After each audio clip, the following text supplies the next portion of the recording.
We're gonna die young. Da, da, da, da, da, da. Let's make the most of the night like we're gonna die young. How are you doing, gamers, gamettes, and everyone in between and outside of? How is everyone doing this fine 9:18 p.m. on a weekday?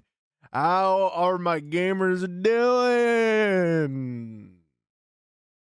Welcome in. What's up, Graveyard Ghouls? What's up, Chattermeyer? What's up, Daily Dalt? What's up, Chew? How is everyone gaming? Rip your throat. Just bury my throat eating. Oh my god damn. Dude, I had ramen for dinner because I was at work and I made meatballs. I didn't know what to put the meatballs in because because I didn't know what to put the friggin' meatballs in. So I ended up just putting it in ramen. I don't know if that's weird. Um but we ball. We ball. Um I chat, can I be honest? Can I be honest? I need to practice. Okay, I need to practice. I'm washed. I'm washed. Unk is not the streamer he used to be. To be honest, I fell off a little. I fell off a little. And I've become a little bit of a yap streamer. I've become a bit of a yap streamer. And I need to get my mojo back by yapping even more while we play horror games. But I also have to practice. I have to practice. I have to practice visual novels. I won't say too much yet. I won't say too much yet. But I've got something planned. There's something planned, including visual novels. Possibly a stream coming soon. Huh? But I won't spoil it too much. So I've got a visual novel planned for us to play today. Um that includes hot evil women.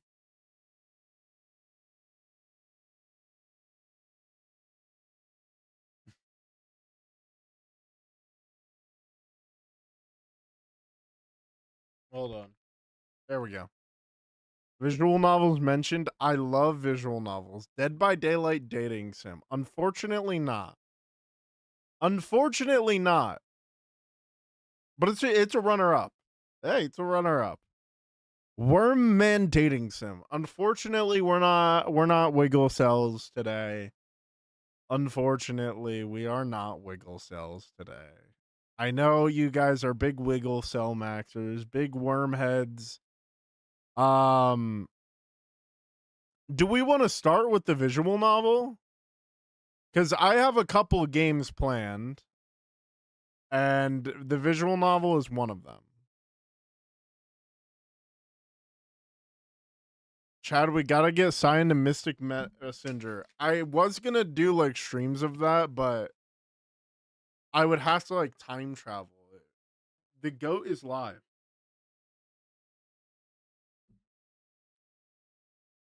And then I do a little dance. I'm doing a little dance, chat.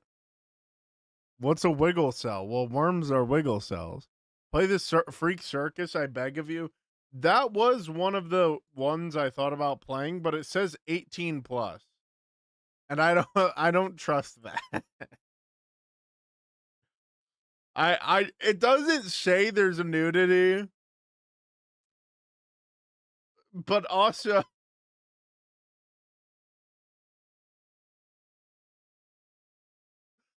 but also okay, they played it on stream. I am in a group chat with both of them. I could ask them if it's safe to play. Play Duality. Chat, I do have some games planned already. So we're not only doing visual novels tonight. It's just we're doing a little bit of visual noveling and some other games. Would love a shy guest appearance on Otome Friday. Whoa, what? Shy on Otome Friday. What? That could never happen.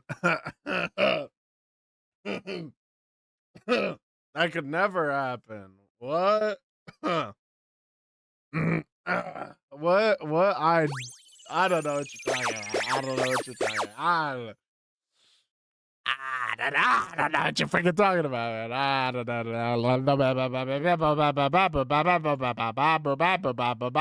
know. I pray to God this game isn't porn. I pray to God this game isn't porn. Sai, you're looking extra evil right now. Whatever do you mean? I think I look quite beautiful, to be honest.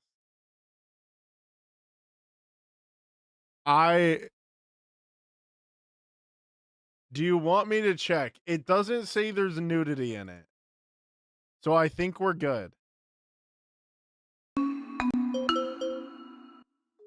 I've played a Renpy game before, at least. I can know that I need to turn this shit down.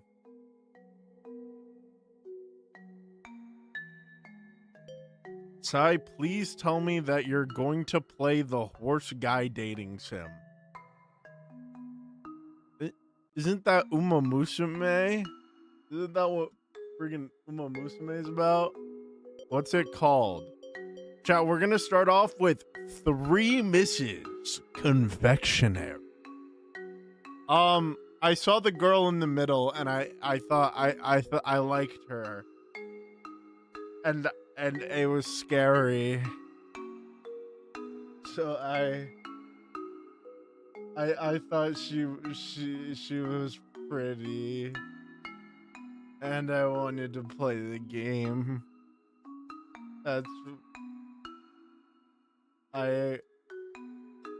wanted to play the game.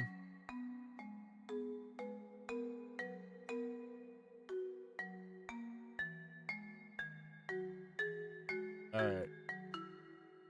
So I tried to Google if it was safe to stream.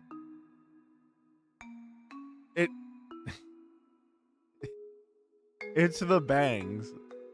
Whatever do you mean, Jack? It didn't look like porn. So I think we're good. And it was free. And I like free things. I don't know, but I did find out Florida Dead of Health has elevated 3 levels of arsenic in candy, including 3 musket. Fuck! That was like one of the 3 candies I never eat, but might eat if it's like appeared to me. Like if it's in a candy bowl, I might eat 3 Musketeers, but now I'm gonna feel like shit if I eat it. I sent you a screenshot of the horse guy. Oh, that one.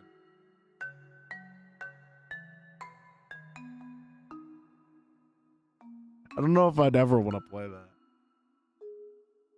Girl, that was the most dyslexic you've ever read. Shut up! Okay, we're playing friggin' game. We're playing friggin' game. Alright. Do I have like... I want text speed up. I should probably have it on this in case we need to like skip dialogue. I guess I'll save here. Because we want all the endings, right, chat? Hold on. As I walk home after a long day, I'm surprised by rain that clearly won't stop anytime soon. Probs, misinfo, trying not to spread fake news. I love fake news, chat. That's like one of my favorite things. I stop in front of a cozy confectionery and know with other options, I find myself forced to go inside for shelter. The rain thickens quickly. What does that mean? And I don't think twice before entering, even though I feel a bit out of place in a spot I would rarely visit. I look around, fascinated by the treats and cakes displayed in the showcase. I approach the counter with some shyness. Wow, I've never seen so many delicious sweets gathered like this. You've been to a fucking bakery before, bro. Dude, Unk's never been to a fucking bakery before. God damn. Bro's never been to like a fucking like grocery store where they have a bunch of little cakes. Don't include nudity. Okay, we're good. We're good. There's no porn. Looks like I'll have to stay here for a while. The rain doesn't seem to be willing to cooperate. I spot a small bell on the reception desk, approach it, and ring it, hoping someone comes to assist me. I run my hand through my hair, still a bit uncomfortable, but curious to know the place better. I hope someone shows up. Oh, what a wonderful visit!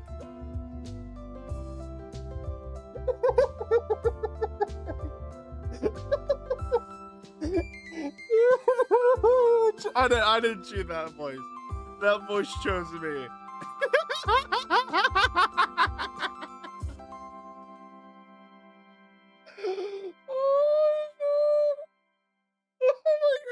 Okay.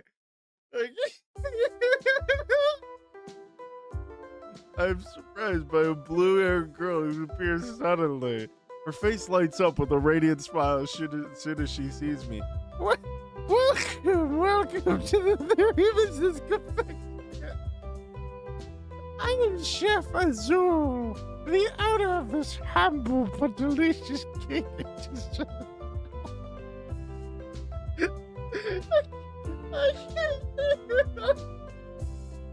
Okay. Hold on. Give me. I just got in and jump scared by the voice and tone.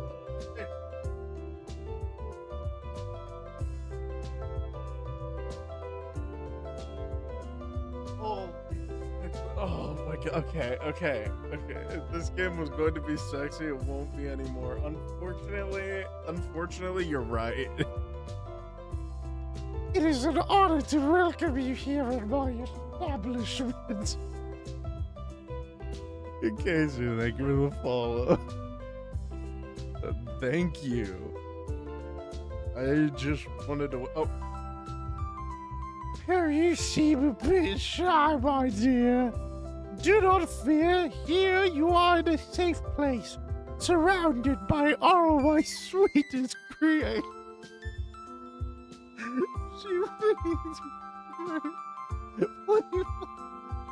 That's his actual name.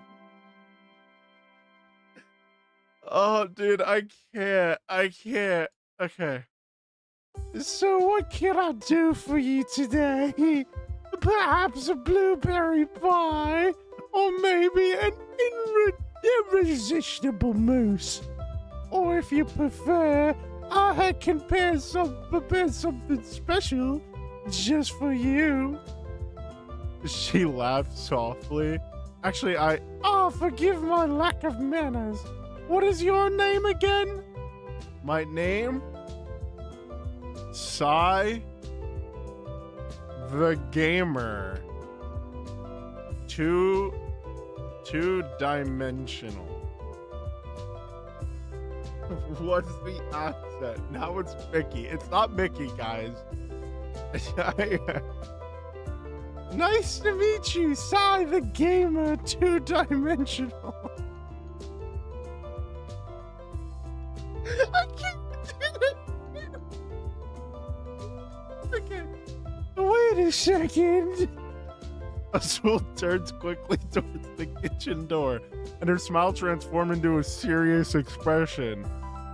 Tasha, Fries, come here immediately. Amy, thank you for the follow. Sorry for typing crazy. Charlotte, thank you for the follow. Oh my god. Her voice sounds firm and authoritative, very different from the soft and affectionate tone of before.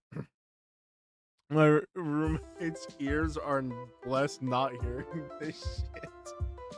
Soon, two young women appear, one with green hair and the other with pinkish, both wearing confectionery uniform. We have a new customer in the shop. Pay close attention and be polite. Let's show our best service to side the camera two-dimensional. That's fucked.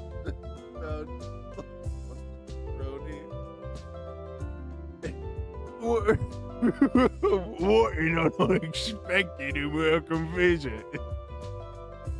I'm Chef Joshua, and one of the confectioners of this charming house. Not do Coach over.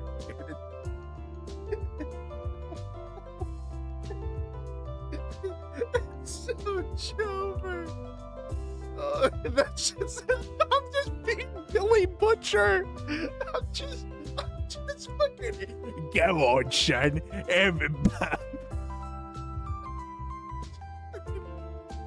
She's just Billy Butcher now. She's Billy Butcher. Oh, you know, in case you get this get the hydrate. Them evil.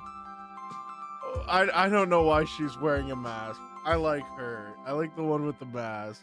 You should play 14. I have no idea what that is. Okay. Okay, we're good.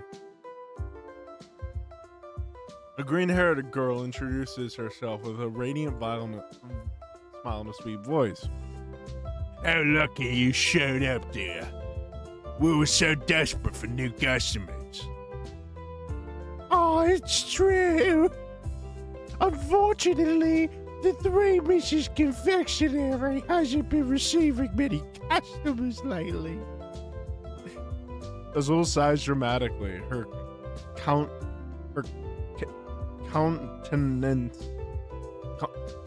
countenance changes to an expression of sadness and worry.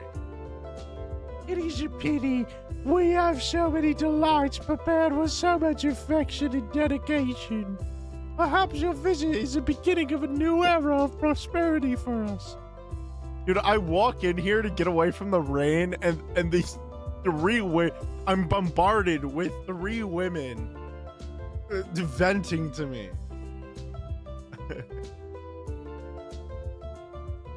Oh my god, I don't know if the green hair reminds me of another character.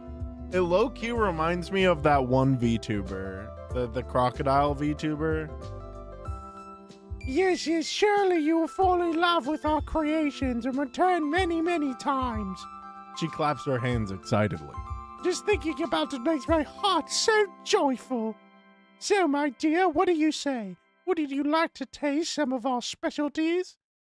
Yes, we will guarantee it will be an unforgettable experience. Wait, I haven't introduced myself yet. Bonjour, monsieur. I am Chef Fries. It is a pleasure to meet you. Before I can open my mouth, the girl with the mysterious mask introduces herself. Welcome to our humble confectionery. I hope you find something to your liking. I give a shy and friendly smile, altering my gaze between the 3 chefs.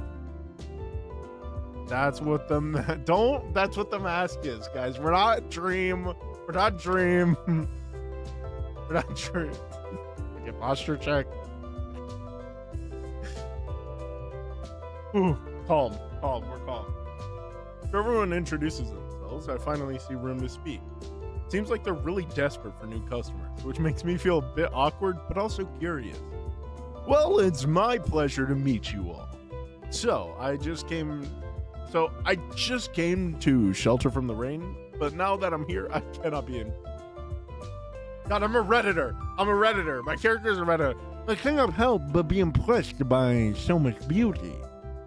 I mean, the beauty of the place, of course. I run my hand through my hair once more, still a bit out of place. You have such a wide variety of sweets and cakes. Why is she giving me them eyes? I'm scared. Why is she giving me that look?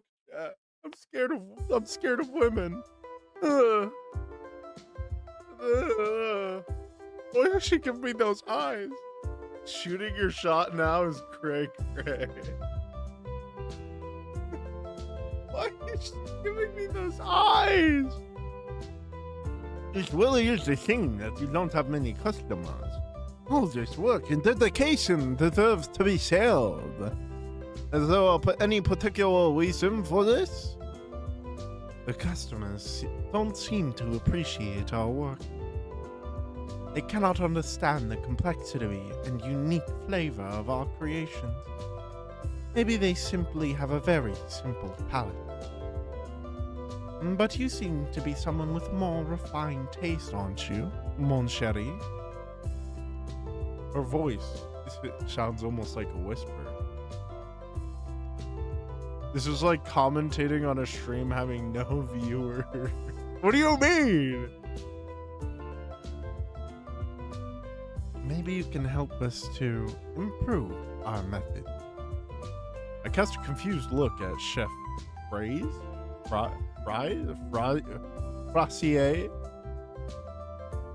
Oh, true. Trying to understand what she's suggesting. Improve your methods? I'm not sure what you mean by that. What's up, Ruby? I just came to shelter from the rain, you know. I'm no confectionery expert or anything like that. But if there's anything I can help to help, I'm happy to friggin' try. Damn, what am I saying? Maybe I can offer some suggestions if you want. What voice did I give her again? Fuck. Oh, size the game are two-dimensional.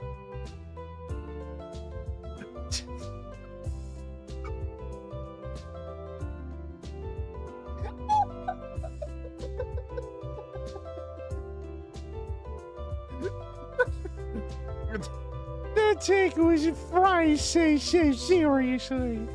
She knows very well that the customer is always right. And some don't appreciate our sweets. It's because perhaps we aren't giving 100% of ourselves in every creation yet. But on the other hand, you have a great idea. We need to improve our methods. Why not hear an outside opinion? She smiles warmly, clearly excited. Yes, a free tasting is exactly what we need to attract new customers and show how special our sweets are. Tashia's face lights up. Explaining how to run their bakery. It was so goofy with Sai's voiceover that my Wi-Fi is crashing. Excellent idea, you. I fully support. This is exactly what I was trying to say. What do you think, my dear? You taste our delights for free. In exchange, give us your valuable opinion. Dude, this is what every man wants. 3 beautiful women to give him food in exchange for his valuable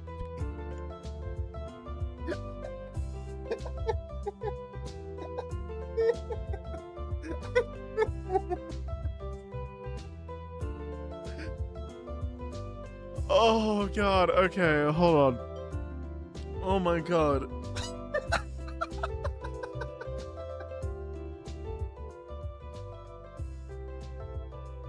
Dude, everyone, if they made me a big loaf of banana bread, I would be the happiest man in the friggin' world. The 3 of them look at me with expectation and enthusiasm, making it impossible to refuse any of them. And who am I to turn down free food? 3 beautiful women listening to a man unrealistic as a... Sure. How could I say no to this offer?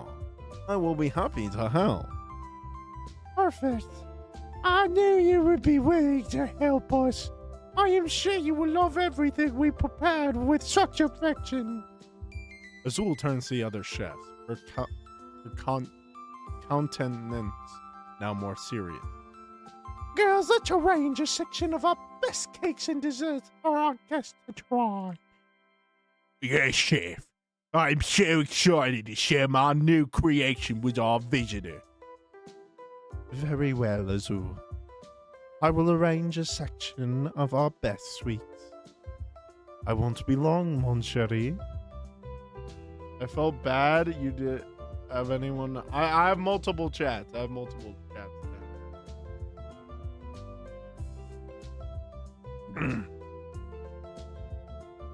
I'm sure you will be marvel, my dear. I watched the two hurry to the kitchen while Azul remains by my side.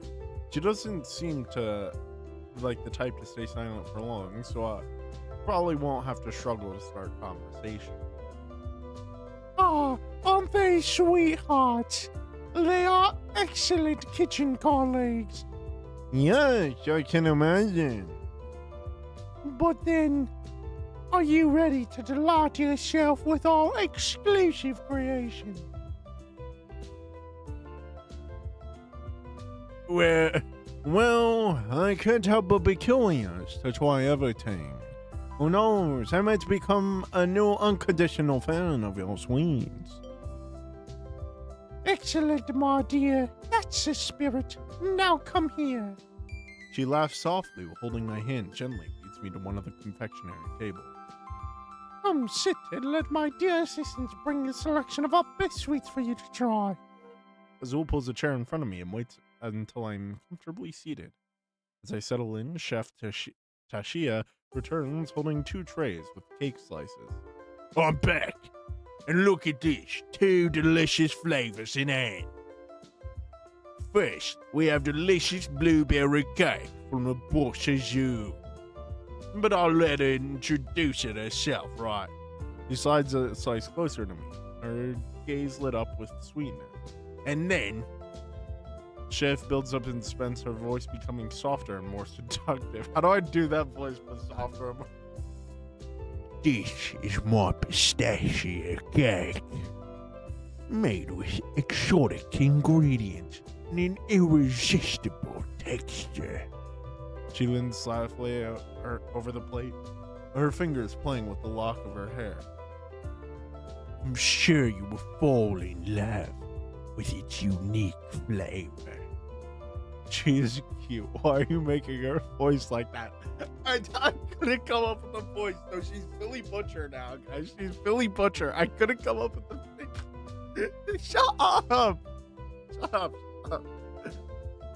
Shortly after, Chef Reyes appears silently, bringing her a single cake slice in hand. Voila, mon chéri. Here is my special strawberry cake with whipped cream. Ray slides the plate to me, her fingers tapping gently on the table, as if marking a secret rhythm. I hope you enjoy it. Sigh the gamer, 2-dimensional. Not to be outdone, Azul approaches to present hers. But of course, I cannot let you leave without tasting my masterpiece. This is my blueberry cake, my pride and joy. She places her plate delicately in front of me. It's such a cool. The flavors are intense and complex. A true symphony for your palate. Green-haired girl feels like she would have a high-pitched voice. Azul would be the shy e-girl voice, and Phrase emo bad would be our voice. Sai, do you seriously hate the greens so much that you make her sound like a man? Listen, women can, guys, it's Women's History Month. Women can sound like Billy Butcher from The Boys, all right? Women can sound like Billy Butcher from hit video or not video show The Boys, all right? It's just a thought. Chat, listen, I am an amazing voice actor, and I think every voice I've selected for these characters is very fitting, and I'm not showing favoritism whatsoever, and I have no idea if you what you're referring to. There's no favoritism of any of these characters at all. Anyways, so what are you waiting for?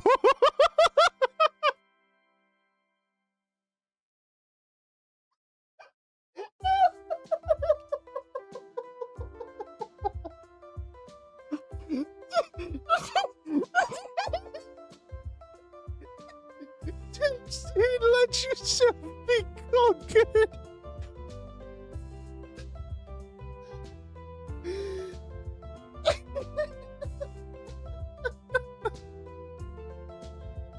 I'm good. I'm good. Oh my god, I'm good. I'm good. I'm so good. I'm so good. Truffles. I look at the three slices before me, each seeming more tempting than the other. My stomach rumbles with anticipation. That's the sound of my stomach rumbling, by the way. I'm gonna try to keep calm and composed. We'll try pistachio first. I pick up a slice of pistachio with enthusiasm and take a generous forkful to the mouth, hoping its flavor is perfect. Not bad, seems great. Light, creamy, and very distinct pistachio taste. Wait, what is this? Strange touch of kind of too salty, kind of stale. Flavor is stuck in my mouth like a cold grease. The more I chew, the more it seems like the sweetness is trying to hide something bad underneath. Yes, it is. It's really delicious. I force a smile despite the strong taste invading my mouth. You really are the masters of this culinary art. Tashia's face lights off with a charming smile as soon as she sees me tasting her cake. Her soft, melodious voice escapes in a sound almost like a moan of satisfaction.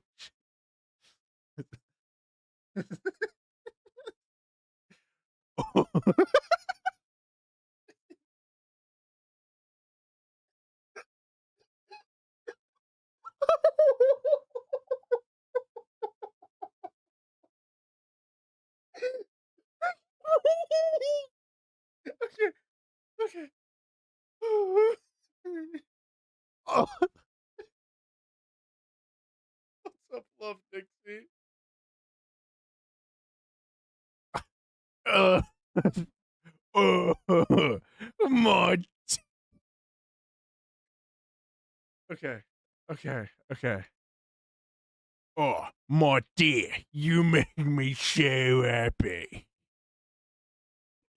I knew you would surrender to the charms of my pistachio cake. It's a true masterpiece, isn't it? I swallow with difficulty, feeling the unpleasant taste persist.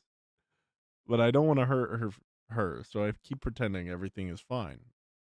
Of course. I never tasted anything like it. They're all feeders?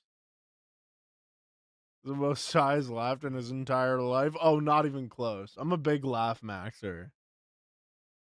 I hope you like all the white glaze on top. Took me a week to make. I'm genuinely making the assumption that this is breast milk. Oh, thank you so much, Shiny Gamer 2-dimensional.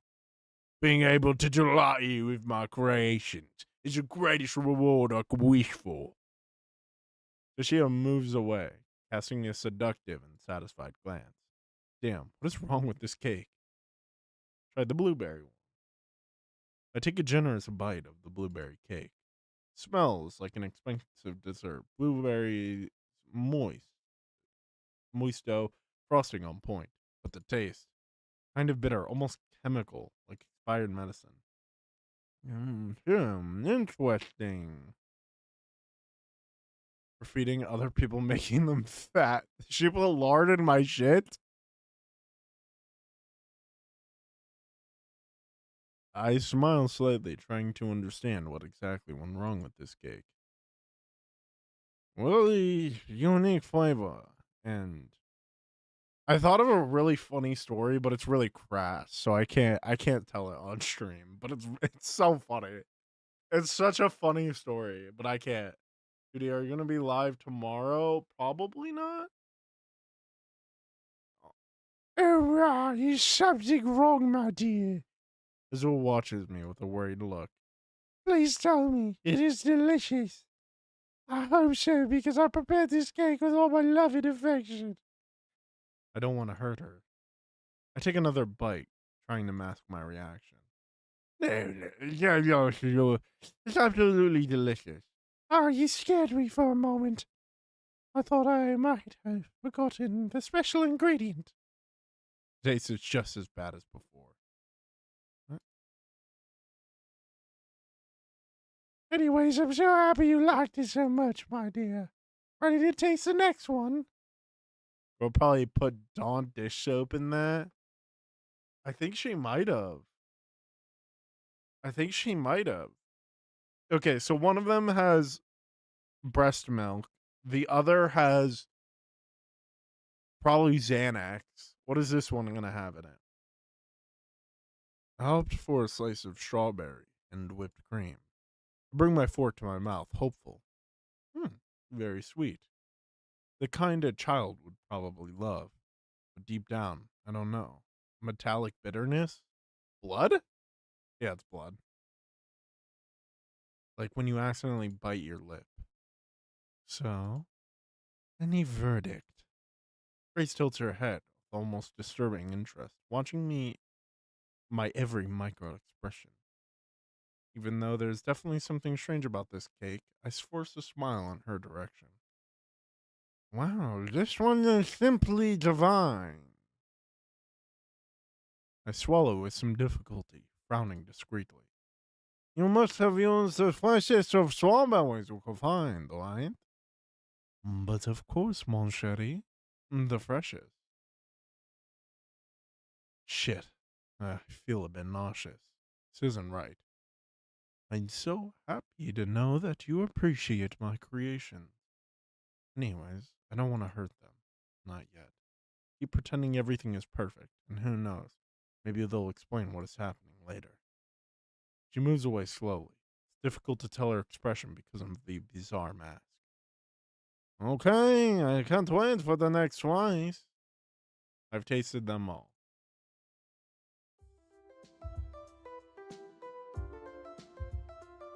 I lean back in my chair, the horrific flavor of all the 3 cakes still lingering in my mouth.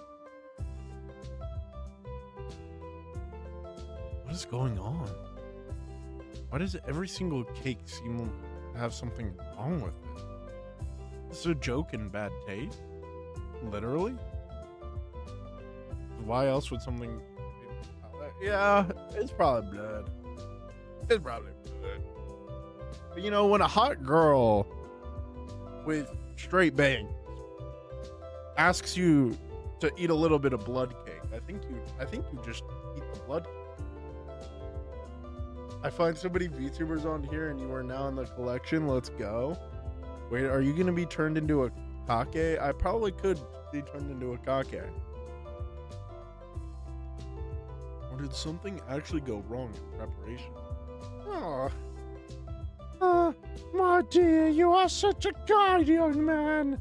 Zul claps her hands excited. A bit too excited. I'm so happy that you appreciated our creation so much. So, you want to try more of our delights? What?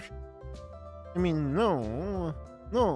Neither. I'm already quite satisfied with everything I tasted. Oh, my dear, but we have so many other desserts we'd like you to try. I'm sure tasting won't hurt you. My dear friends would be equally enthused to present their best sweets. No, not again. I need to get out of here before I die of food poisoning from whatever's in these cakes. Mon Dieu, Azul. I don't think it's a good idea to keep offering free food to customers. Grace crosses her arms, sounding harsher than before. You know very well that the confectionery is on the brink of bankruptcy. We can't afford to be so generous. Wait a moment, Phrase. Are you forgetting who the head chef is here? Azul points herself confidently, staring at her colleague without hesitation. I'm the one who leads a confectionery, and it's my duty to ensure customer satisfaction. Listen well, mon chéri. We need to be more careful with costs. We can't waste our rare ingredients on potential customers who might never return. Look, I don't want to be a bother. And it's exactly because we're facing financial difficulties that we need to impress them even more. Azul holds Frey's shoulders, her voice taking on a soft but insistent tone. How do you see? Offering a small free tasting is the best way to win them over. All right. Chef Frey's nods, still showing some reluctance. You seem to have a good plan.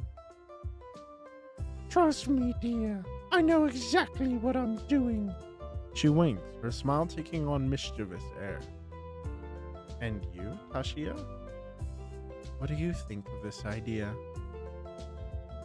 Frey's tilts her head slightly, waiting for her other confectioner's response. Ayo, they might Willy Wonka your ass into a cake. If that's what a Redditor sounds like, what does a 4chaner sound like?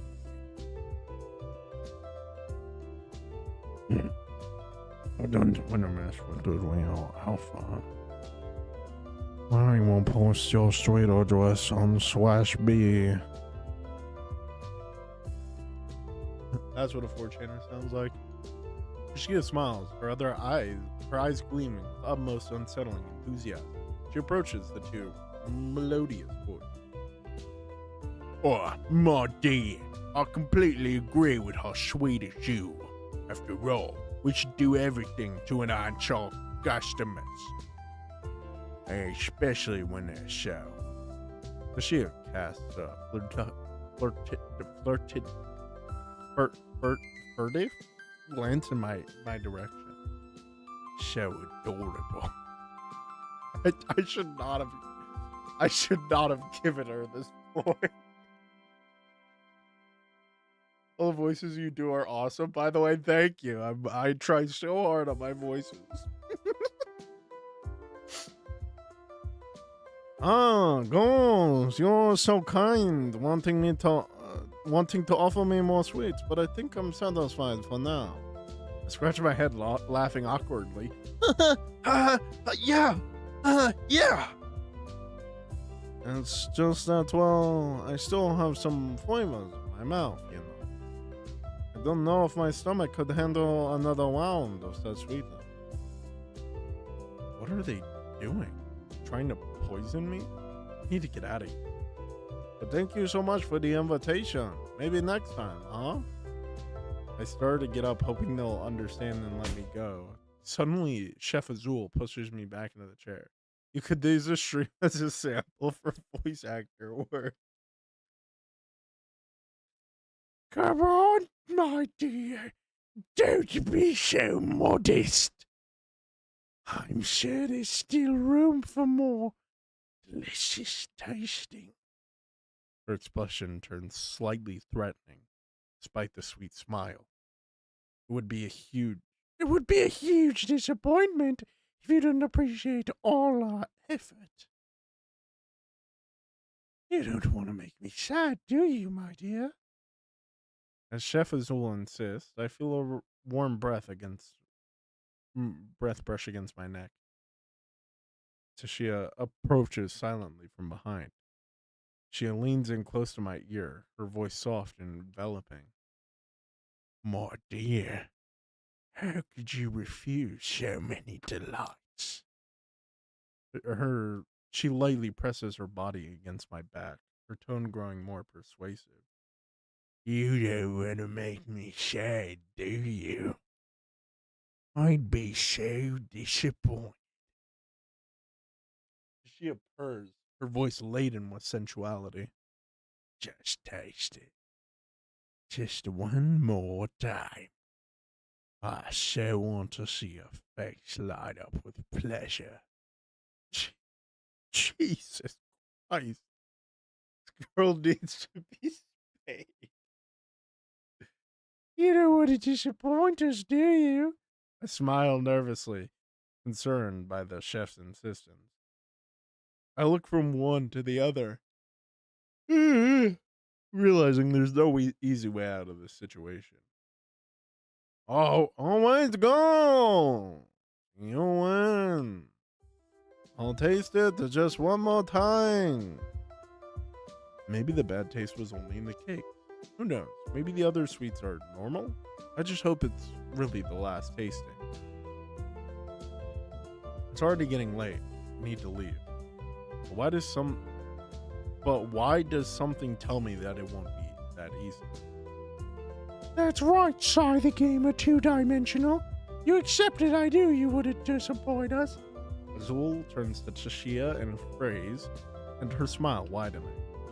My dears, let's finish up quickly and bring our special sweets we've been working on. She hurries, gesturing for the others to follow her. Come on, come on. We can't keep Sai the Gamer 2-dimensional waiting. So why does it say she was purring? Yeah, that's... Yo, we... Transgender, Jesus Christ!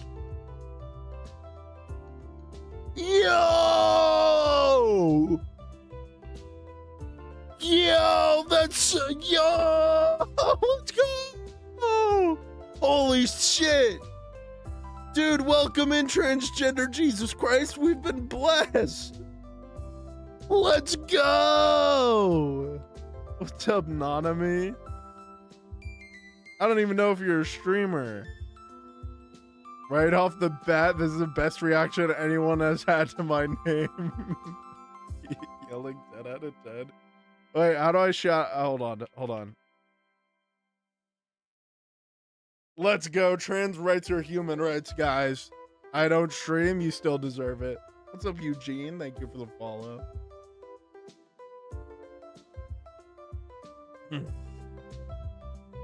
Should have written on June, but whatever. You know what, Kevin? Every month is Pride Month. Every month is Pride Month, Kevin. Sai2D, it's my birthday. Can I get a happy birthday? Happy birthday, Nanami. Happy birthday on your birthday. Can we get a happy birthday to Nanami from Transgender Jesus Christ, please? Every month is hate month. I hate you, Sai. Fuck. Okay, reasonable. Reasonable. Justified, to be honest. Love it. The three disappear through the kitchen door. I shift uncomfortably on my seat, a bit uneasy with the sudden solitude. I didn't mean to die and resurrect this time of year. All of this is really strange. Do these girls really know what they're doing? I briefly recall the horrible taste of the cake I tried earlier. Wrinkled my nose. I don't get it. How can they be so sweet, yet taste so awful at the same time?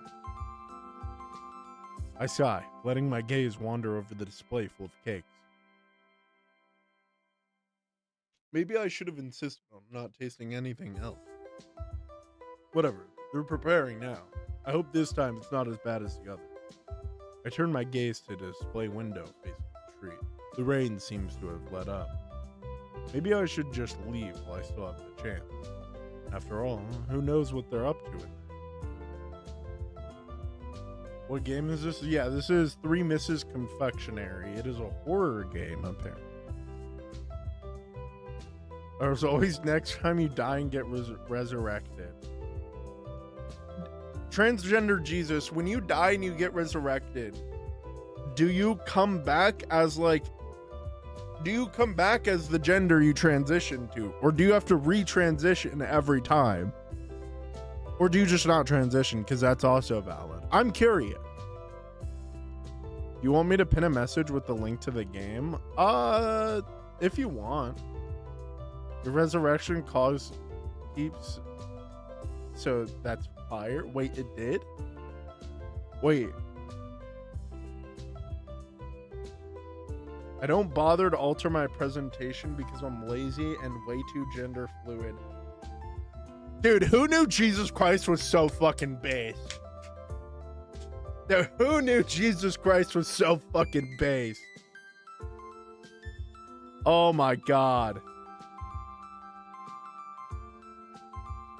Automod flagging me about gender fluid. Yeah, I don't know why it does that. I don't know why it does that. Dude, Automod will let you call me like a piss baby fuckhead and be like, you can't say the word homosexual. like Jesus Christ. Let me have a safe stream. Let me have an inclusive fucking space. Purple website. Hey, piss baby fuckhead. See?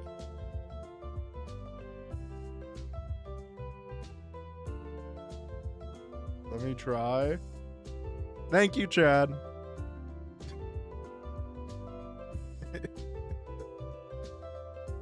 I'm not a piss baby fuckhead. I'm not a piss baby fuckhead. What's up, Simon? Everyone, if you're watching on TikTok, say hi to Nanami. Hey, don't use Jesus' name in vain. That's homophobic. Was it transphobic? I mean.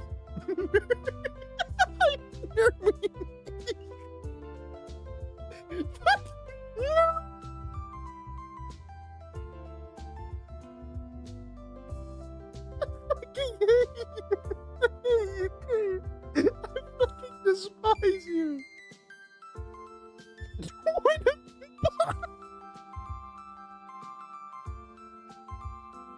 Chat, oh my god.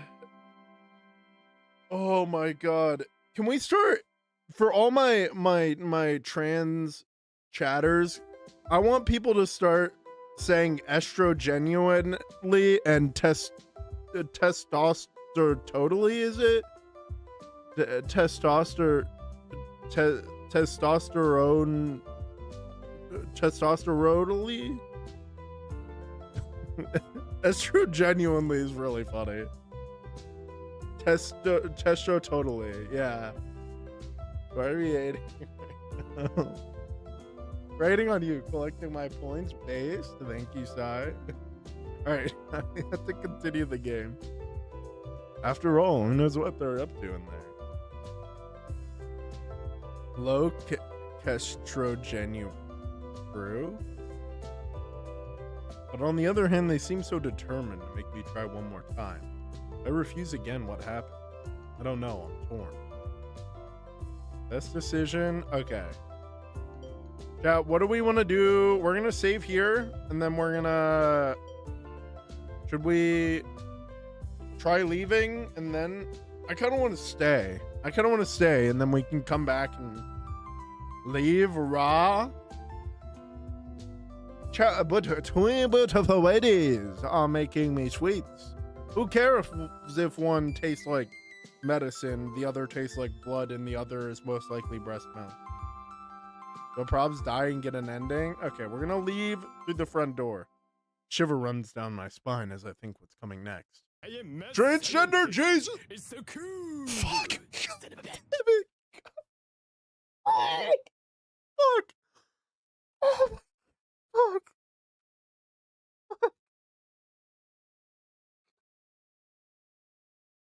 God damn it! What's up, Jean? Jean? God damn it! It has a 1% chance. When people follow, it has a 1% chance for a Foxy jump scare. God damn it.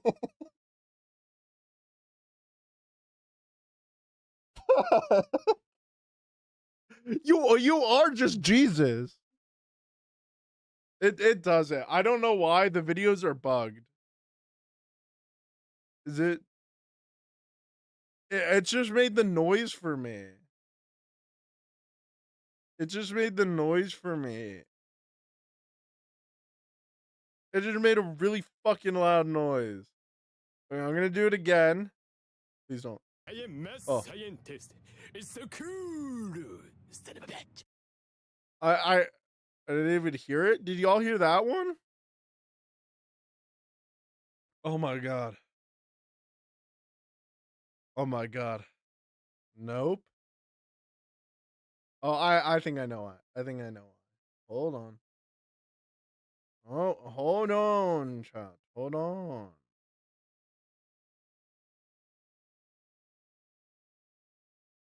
Not the jump scare.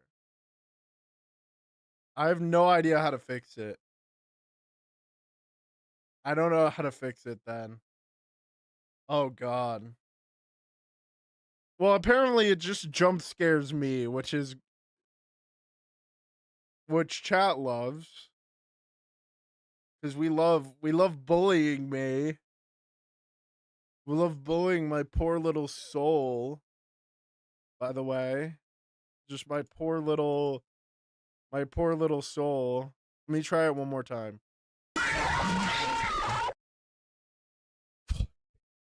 I clicked it, by the way. I clicked it. I made it happen that time, and it still got me. Oh my god.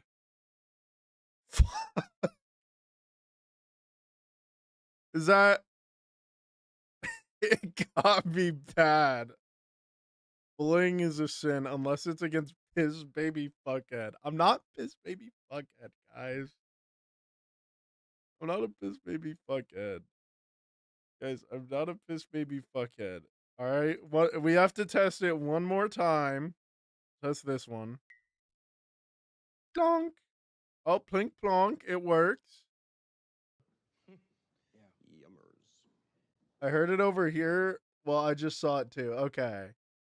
This is good. For the sake of the clip. You crying? It's like tripled. It's tripled. Because I'm doing... Okay. Just, mod that...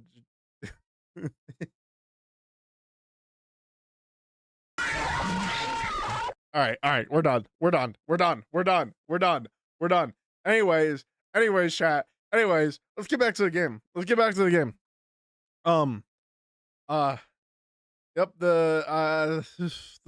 the game. Fuck. We need another jump scare soon. Oh god. You know what? You guys could get 100 people to follow me. That's how you get your jump scares. Shiver runs down my spine as I think what's coming next. I glance back at the kitchen door. My instincts scream at me to get out of here while I still can. I quickly stand up from the chair and head towards the exit. And touch the doorknob, casting one glance at the reception area. Ready to bolt out of here as fast as possible. I don't want to find out what they have in mind. I pull the door. It's locked. No! This can't be happening! What's up, Uzui? I yank the door harder, but it stays locked. My heart races. A chill runs down my spine. I look around, feeling concerned. Damn it! It's locked! And when did they lock it? I knew something was wrong. How am I gonna get out of here now? I start pacing the room, searching for any other exit. I spot a door that seems to lead to the back of the confectionery. Maybe I can find a way out through the back? But what if the chefs find me? My gaze fixes on a smaller door that leads to the pantry or something similar.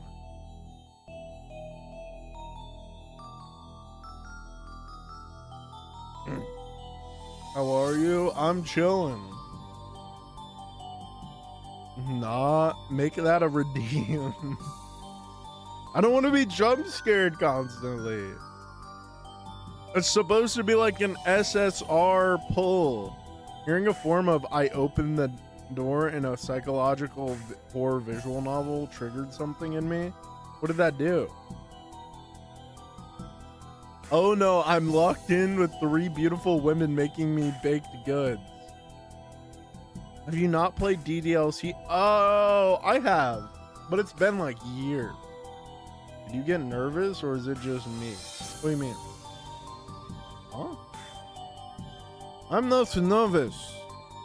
I'm never nervous. I'm quite confident.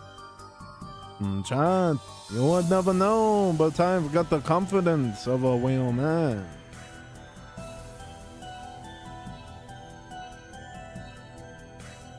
Or maybe there's a key in there. I can't stay trapped in here. I have to try. Okay. I guess we'll do this first page for saves for the leave. We'll try the pantry, or we'll try back exit. I take a deep breath, quickly heading towards the door that leads deeper into the confectionery. Please, please let it be open. I carefully open the door, peeking through the gap. I realize it's a dimly lit hallway. Oh no, what if there are traps around here? I'll assume the door is at the end, is the exit. I gather...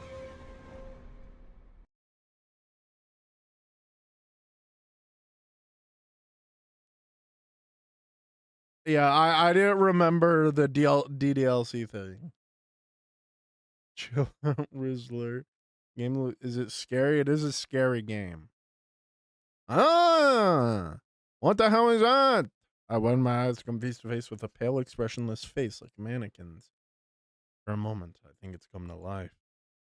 No, they scanned me. Step back a few paces, realize it's phrase in her mask. So, mon chéri, what do you think you're doing here? She speaks soft with a threatening undertone. Shouldn't you be there, out there, tasting my delicious sweet? Phrase lets out a short, muffled laugh. Or perhaps you don't trust my cooking. She tilts her head slightly. That offends me, you know. I worked so hard to create these wonders. She lifts her chin, her posture growing more rigid. And you just reject them? Perhaps. He takes a step forward, slowly drawing a knife. Hey, take it easy. You need a lesson. I didn't mean to offend you, I swear.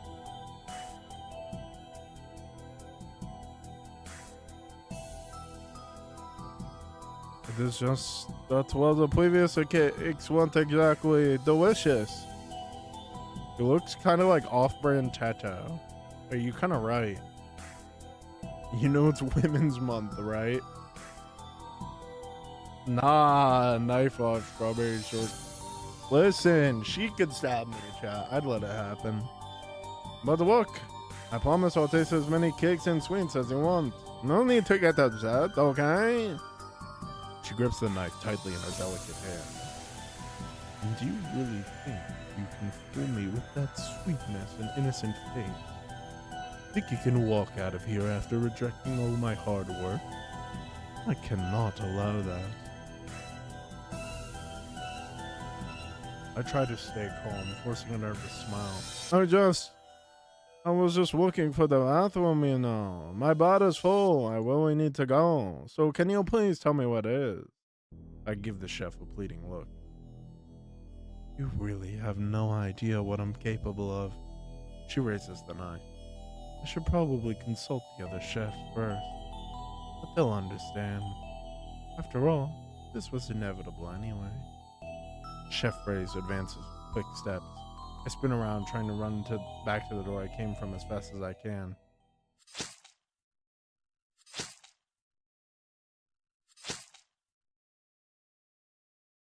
With quick, precise movements, she delivers slashes to my back. Each cut is delivered with calculated cruelty, as if she's done this countless of times before. Don't worry, mon chéri. You'll still be put to very good use. Girl's quite pretty. She's very pretty. Pretty lady. My final moments, I wonder if there's some secret to uncover in the dark confection. Alright, so that was...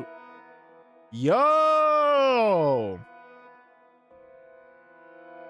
With one last breath, Psy, the gamer two-dimensional, surrenders to the darkness, taking the mystery of the spoiled cake with him. He was nervous. His naivete cost him dearly. He would never discover what was really behind the horrible taste that led to him him to his dreadful end. Ending 2 of 4. I'm a woman when I... What's weapon? Is it, I am no better than a man. Chew, new cosplay idea? Hello? Alright. Pantry. Alright, I'll try the pantry. It might be my only chance to get out of here. I smile quickly towards the small door. My heart is pounding. Please let it be open. Found a door and a staircase leading down to a lower level. Okay, here we go. I start descending the steps cautiously. When I reach the bottom, my eyes take a few seconds to adjust to the dim light. Send me a screenshot of her. Hold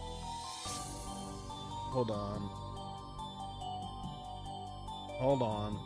I can't. I'll just send you the itch.io page, which has screenshots.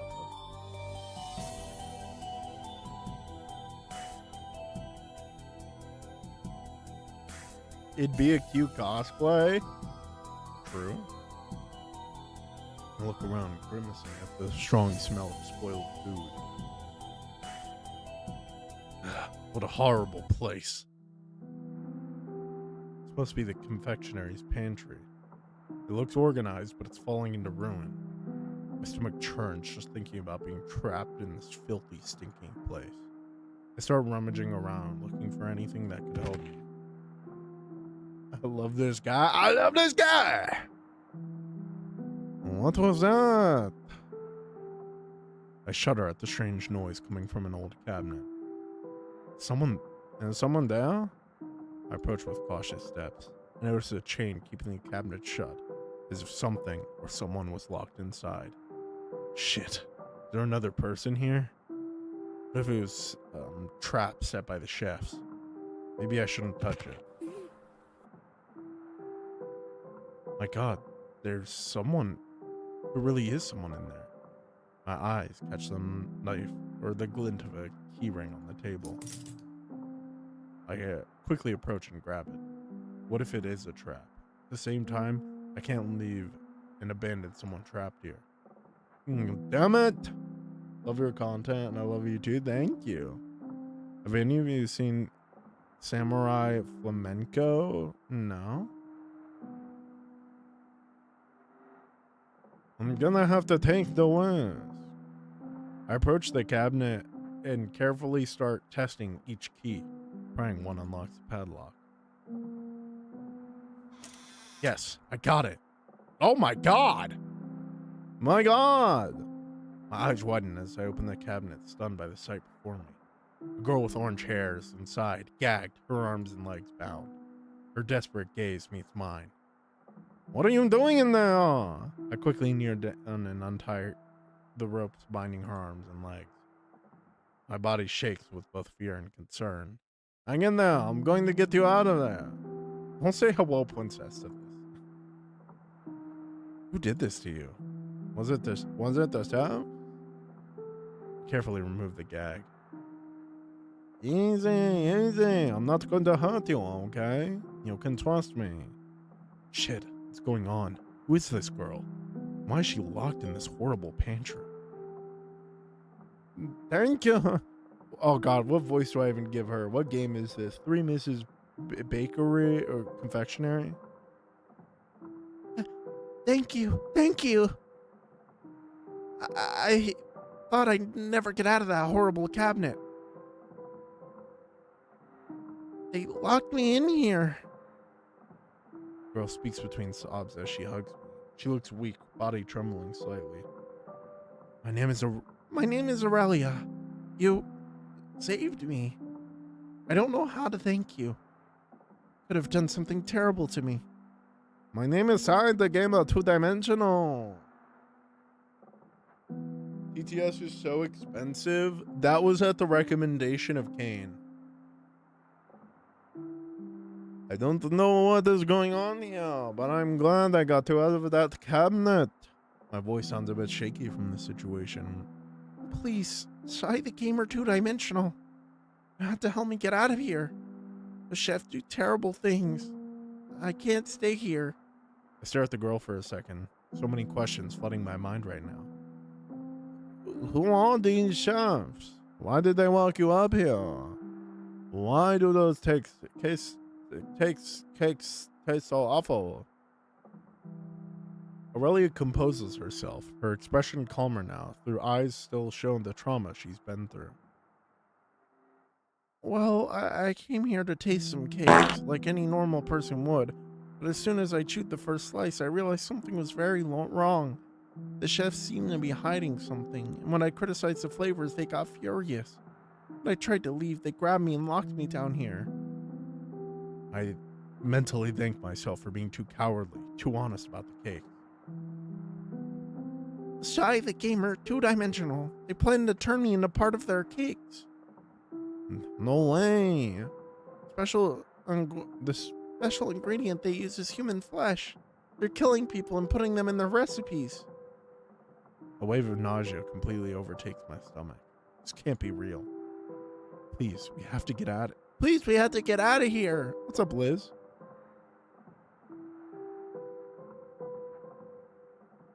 I can't stay here. I can't become a part of those disgusting cakes. They're gonna kill us. It's so sick. Now I understand everything. They're probably going to do the same to me. A look of fear crosses my face. We need to get out of here as fast as possible before it's too late. Are you doing, Sai? What show are we talking about? Camera, not gonna lie, I feel like you can bake goods with human parts so that actually tastes good. Maybe not the breast milk. Maybe, I mean, you could hide up anything with enough sugar, right?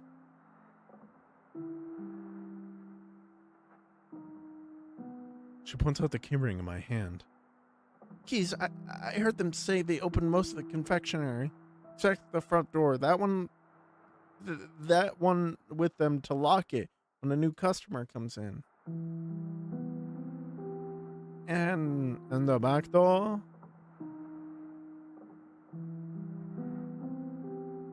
Yes, if we're really quick, we can escape before they find us. All right, let's move quickly. We need to get to the reception without drawing any attention. She nods. You look weak. Can you get up? Don't worry, I still have some energy left.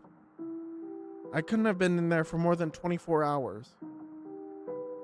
Climb back up the stairs. My mind still tries to process everything I just heard.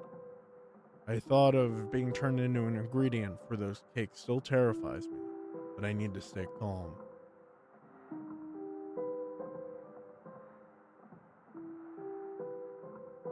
Why are you even thinking that? Shower thoughts be like? True.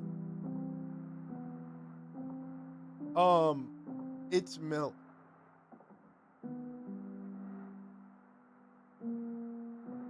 Ugh. Doesn't like breast milk taste really bad though? I don't know.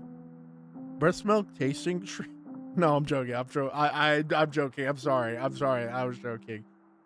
I know Moist Critical has done that. I've heard it tasted good. One day I'll try it and I'll give a review. One day I'll try it and give a I mean babies like it. Well, babies don't like give a fuck about flavor. Like babies only have breast milk. Right?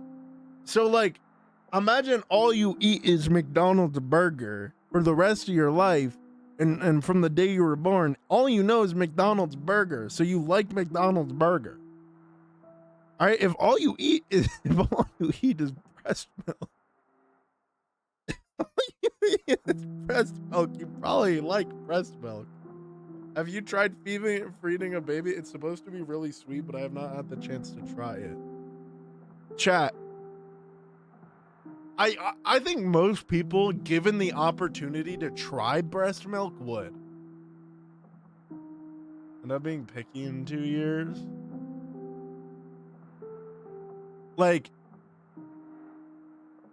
I think it's just one of those things where it's like, if you could try it, like everyone's like, because we all had a little bit of the tap, you know what I mean?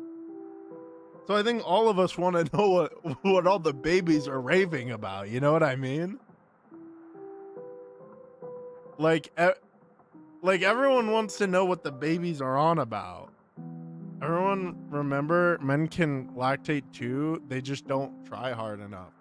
I thought it was like bad if you lactated as a man. Like I thought that was like unhealthy.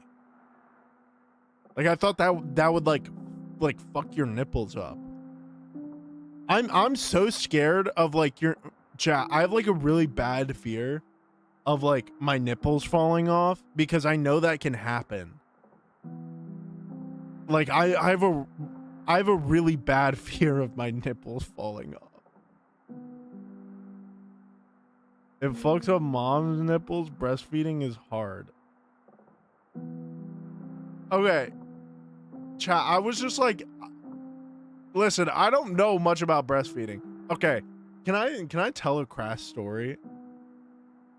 Can I tell a crass story? And your nip and your knob should be fine. Okay, this is gonna be a really crass story. And I'll keep it brief for the sake of like not going too deep in on it. But everyone likes sucking titties. Everyone likes sucking titties. Right? Warning, this is gonna be crass. Someone asked me like what I like a long time ago. And I was like, man, I like sucking on titties, right? I said breastfeeding because I was like, I didn't know what that meant. I said the wrong thing. And I was just like, no, I like titties. That's what I meant. It's I like titties. I like titties. I thought you said sucking dick, and I was like, no, not sucking dick, sucking titties, guys. Classic. Don't say classic. Don't say classic. No, I don't say classic. It was a mistake. I fucked up my words, and I didn't mean to say breastfeeding because I thought that just meant you like sucking on titties, and I thought everyone likes titties. I thought no. Okay, I'm embarrassed. I don't want to talk. I'm moving on. I'm embarrassed. It's too late for me to be cackling. Shut up! I'm embarrassed. I was vulnerable, guys. You're making fun of me. I was vulnerable. Don't make fun of me. Alright. Oh my god.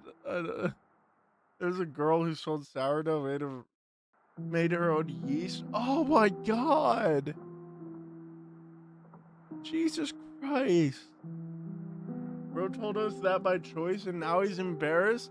I thought it would be a funny story and now I'm like insecure. Now I thought it would be funny. I don't want to. I'm not crass, guys. What was the story? Long story short, I accidentally told someone I like breastfeeding when all I meant to say was I like sucking titties because everyone likes sucking titties. Shut up. Okay, let's continue the game. Oh my god. The game. Oh, wait.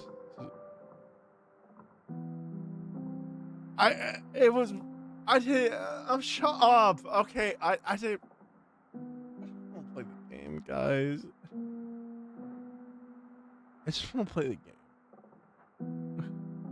We enter a dark corridor that apparently leads to the back alley.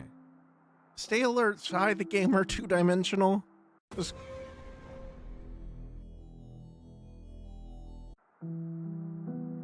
corridor looks dark and deserted. No! Ew! We immediately get back. back up as Azul bursts in front of us holding a knife. I position myself in front of Aurelia to protect her. Stay behind me, Aurelia. I love the ideas of making men pay crazy prices for your fluid. All right, we're not. This isn't the fluid stream, guys. This is not the cream stream. This is not the whole stream. This is not the fluid stream. This is us playing a horror game. When it's a fluid stream. Anyway, cream stream has finally come. It's not the breastfeeding stream. It's not the milking stream. It's not the breastfeeding stream. It's not the fluid stream. It's not the cream stream. Fluid ranking. We're not doing a fluid ranking. Anyway, guys. Oh, let us go, please. We don't want to be a part of your horrible cakes. Chef Azul gives us a macabre smile. Well. I don't remember the voice I was doing for her. Well. What the fuck was I doing for her? Well, where do you think you're going? You really think you can escape me? You're my ingredient, my special ingredients now. So why don't you stop playing around and come with me? You sound like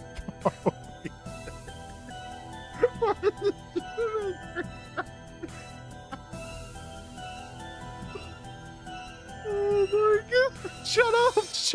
Shut up. It'll be... I just commuted it. Listen, my community is great.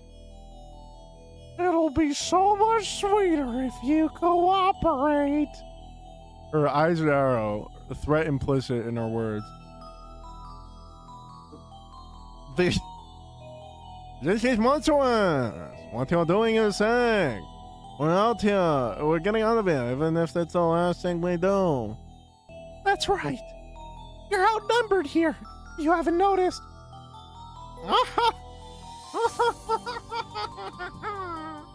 Alright, I need to rewind the stream to see what voice I did for her. Hold on. Don't chat, shut up. Hold on. Fuck, can I rewind the stream? Okay, hold on.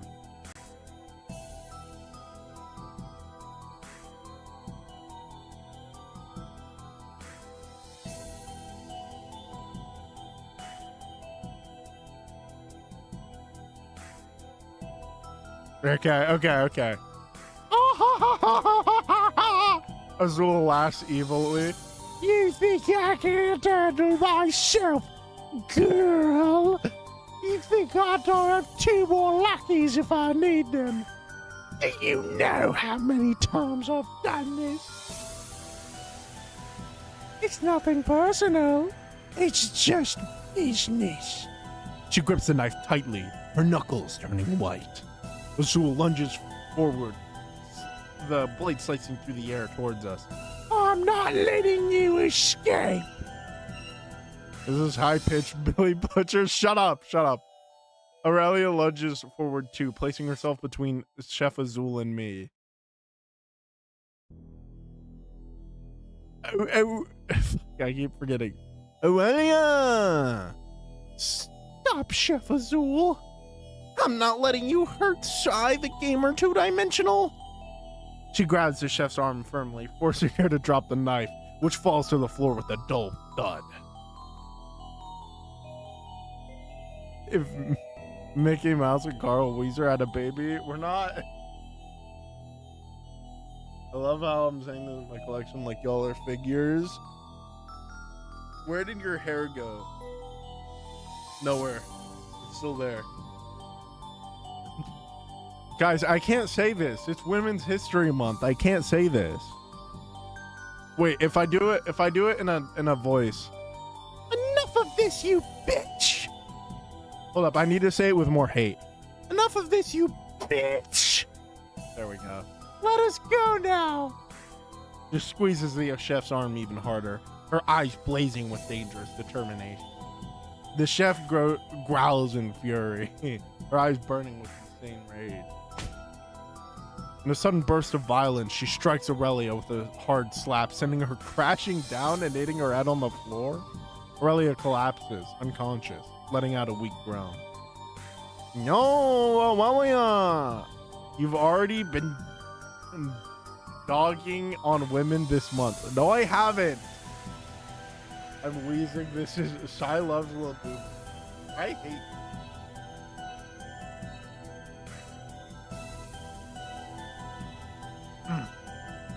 Azul watches the scene with morbid satisfaction, her lips curling into an evil smile. Well. Look who's all taking stand up to me. Now your little friend has learned her lesson. Now it's your turn to come with me nicely, or things are gonna get much worse. I watch the scene in horror, my heart pounding. A wave of fear and despair overtakes me. You monster! How could you do that to her? I clench my fist, my body shaking with restrained rage. You're not getting away with this, got it? Azul grabs the knife from the floor and charges at me quickly. I try to dodge, but I'm hit in the shoulder. You really think you can challenge me, my dear? I feel searing pain in my shoulder as the blade pulls out. You fucking lunatic! Press my hand to the wound, feeling blood seep between my fingers. Even wounded, I take a defensive stance, ready for whatever comes next. She approaches slowly, the bloodied knife gleaming in her hand. Haven't you... Oh, fuck. Haven't you realized it yet? That you can't escape your fate. You'll be the perfect ingredient for my cake, my dear. Body twists into a threatening posture. Enough talk. It's time that you learned your place.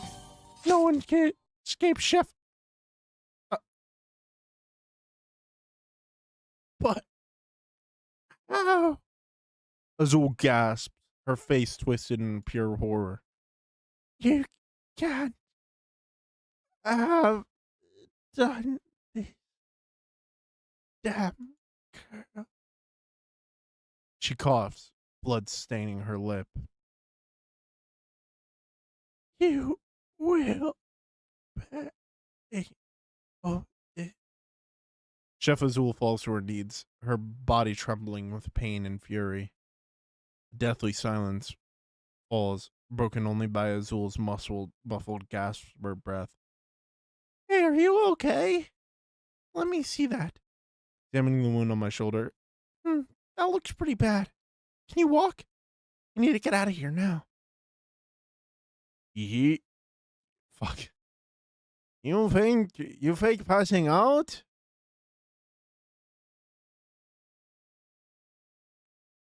I can't believe you had the guts to stab her in the back like that.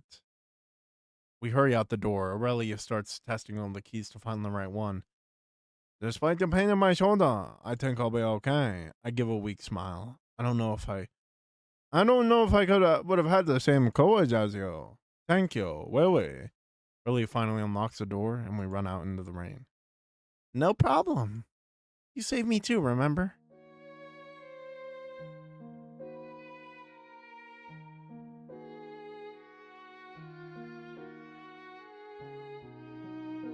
From that terrible experience, a strong friendship was born. No matter where they went from there, they knew they could count on each other. Afterwards, the authorities were called and headed to the three misses. The place was shut down, but Tashia and Fries had already vanished without a trace. Aurelia was detained for murder, but released after proving self-defense. Sai, the gamer, two-dimensional, remained hospitalized for a few days after due to the stab wound. The shoulder healed, but the scar remained, a permanent reminder of that day. And since then, he never wanted to eat cake again. Ending 3 of 4.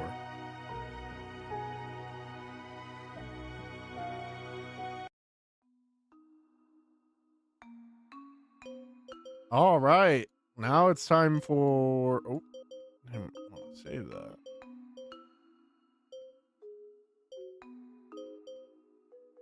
Should I?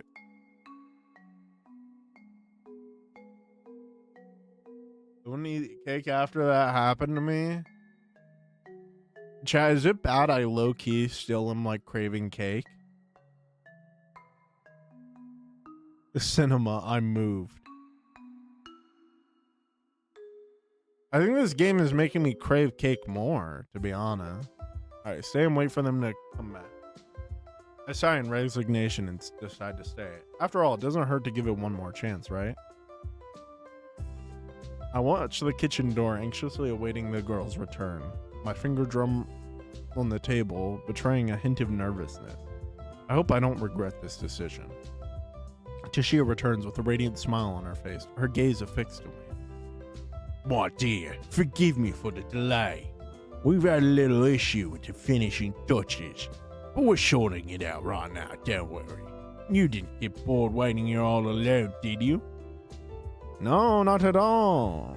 You know, just watching the people outside through the display window. She pulls a chair, sits right next to me, way too close to be casual. Great. You know, Azul and Fraser are almost done with their special sweets. I'm sure you're going to love it. Gaze intensifies. Her voice takes on a dangerous layer of suggestion. While we wait, why don't you tell me a little bit about yourself? That's my son. That's my Johnny. Man, chocolate cake sounds so good right now. Dude, I'm not gonna lie. I'm craving sweets. I just got a sweet tooth, man. I love to get to know my new friend better. She leans even. Girl, where are your heat suppressants? I've shifted in the seat, trying to keep some distance without seeming rude. Well, friend, I don't know. We just met, didn't we? My dear, no need to be so shy. After all, we're going to spend a lot of time together. So why don't you relax and let me take care of you, sweetheart? She slides one hand down my back, pulling me closer. Damn, what's wrong with this girl? Okay. I don't know. This all seems to be moving way too fast, don't you think? Why don't we get to know each other better first, like you suggested yourself? My little sweet. I can see you're interested in me. Slides her hand down my back, her long nail slightly scratching my skin through my shirt. Why don't you relax and let me take care of you, side gamer two-dimensional? I promise it'll be an unforgettable experience. Swallow hard, feeling a mix of attraction and discomfort at Tashia's advances. Look, Tashia, I really need to leave now. I give an awkward smile. You guys are really nice for letting me in here, and I love getting to know the confectionery. Hesitate for a moment, but continue. In fact, I'll even tell my friends about this place. They're definitely going to love trying the sweets. I slowly stand up, straightening my clothes. But for now, I think it's best if I go. Thank you so much for everything. Really. It was a pleasure meeting you all. It's almost 11. We don't have any sweets in this house except Pop-Tarts, but those don't. The Pop-Tarts count. They're close enough. I walk towards the exit, hoping Tashia understands and doesn't stop me. I need to get away from here as soon as possible. I feel sharp nails digging into my arm, gripping firmly. No, my dear, you're not going anywhere. I'm not done with you yet.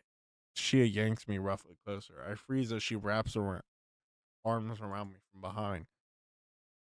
You think you can leave me like this? No, that's not happening. Feel her nails sinking deeper and deeper into my skin. You're mine now, got it? And if you dare leave me, I'll make sure you never leave this place again. So, my dear, she purrs, her voice dripping with malice. I don't want any trouble, okay? I just want to leave peacefully, no problem. Maybe we can talk about this, huh? Without having to get extreme. She slides her fingers up to my neck, scratching hard once more. I'm not sure if she's bluffing or not. I don't want to risk challenging her and getting hurt. My dear, no need to be so scared. I know you feel the same way about me. Stay with me, and I promise you'll never want to leave this place again. It's so simple, sweetheart. You love me, and stay here with me. I won't have to turn you into a cake. Tashia laughs softly, her voice both seductive and threatening at the same time. I sighed deeply, feeling completely cornered. Her hands tighten around my neck and more, starting to choke me. I try to react, but she's much stronger than she looked. I think the only way to get out of this unharmed is to play along with this twisted romance. Okay, Tashia, I'll stay. I'll stay with you. Just let me breathe.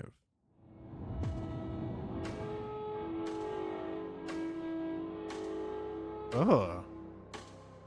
And so, Sai, the gamer, two-dimensional, ends up living with the three girls and forced to date Tashia.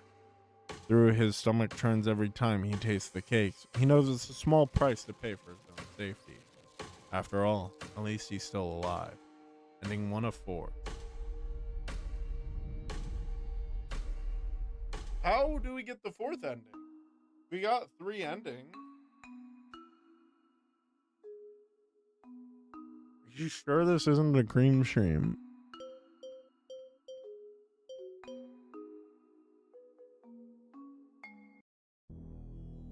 Is there anything after the pantry? No.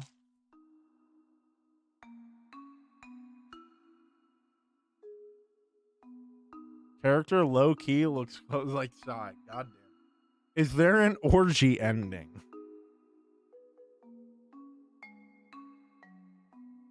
Pop-Tarts for breakfast so they don't count. Do you want me to look it up? Let me see if it says any hints on the page. 1 extra ending.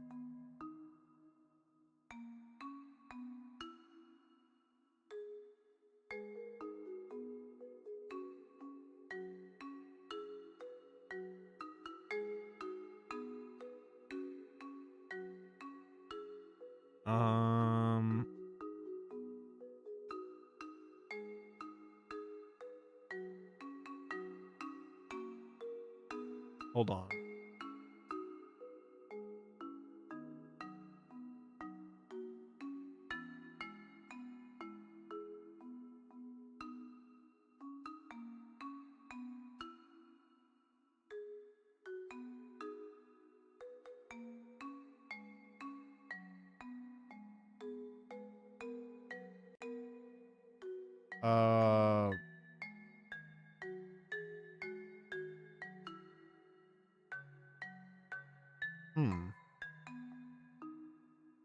Everyone reorganizes the bakery.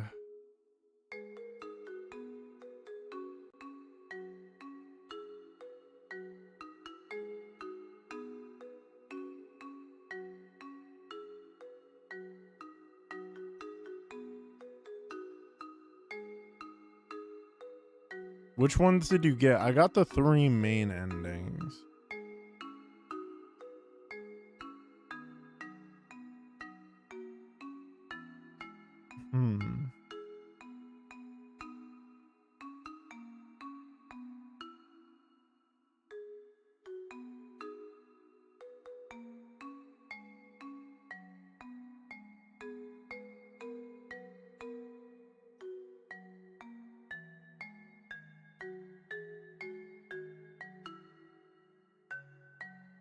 Secret extra ending.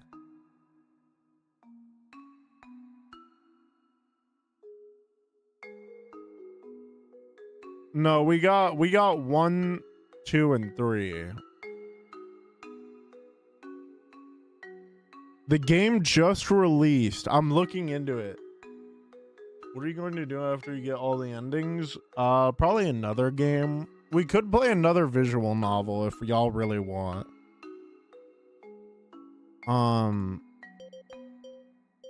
Maybe. Help.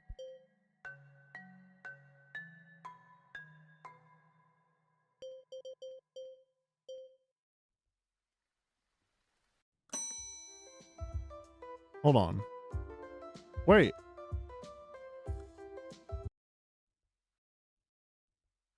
Almost like deja vu. Oh, maybe we just play it again.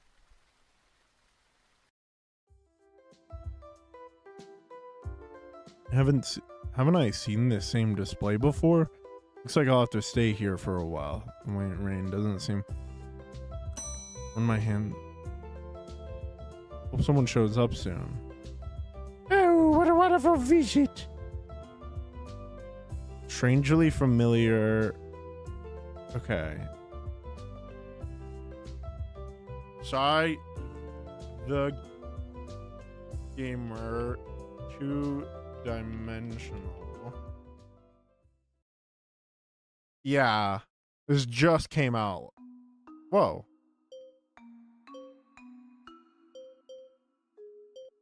What?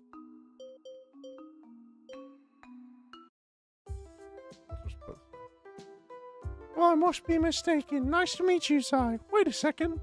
Towards the kitchen door, serious expression.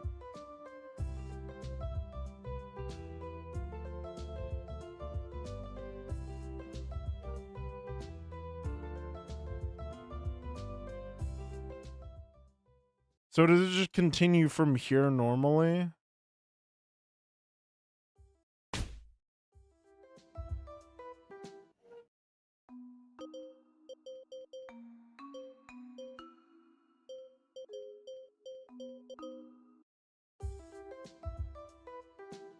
Wait, if I put Psy the gamer 2-dimensional. Is that really your name? Sweetness turns into icy expression. Yes, I remember that name very well. Zool hands move swiftly, firmly grasping a knife hidden behind the counter. You thought you could come back here unscathed, didn't you? Step back a few paces, raising my trembling hands in surrender. My eyes desperately scan the surroundings, searching for an escape. Nowhere to run. This time you're not going anywhere. I never forget my ingredients. Oh.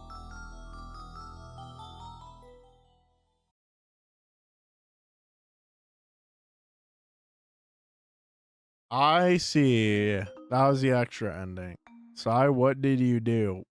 Played awesome game. Honestly, for such a short, like, and sweet little game, I thought it was fun. I thought it was fun. Like, is it highly recommend watching the VOD? This is definitely a VOD stream. You just gotta get VOD context for whatever the fuck we just played. It was a great time. I think it was cool. It was all right. Predictable, but like the art was good. It was cute. I don't mind at all. If it weren't for your voice acting, it wouldn't be nearly as funny. Yeah, it was fun. I'm enjoyment maxing, chat. I'm enjoyment maxing.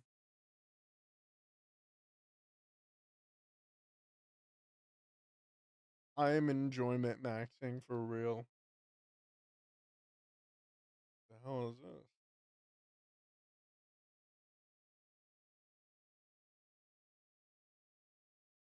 Dang.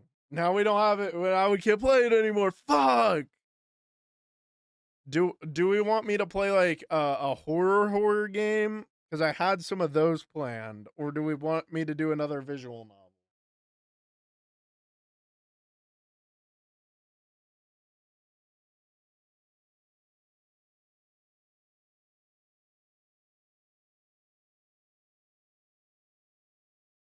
Nah, goofy, silly.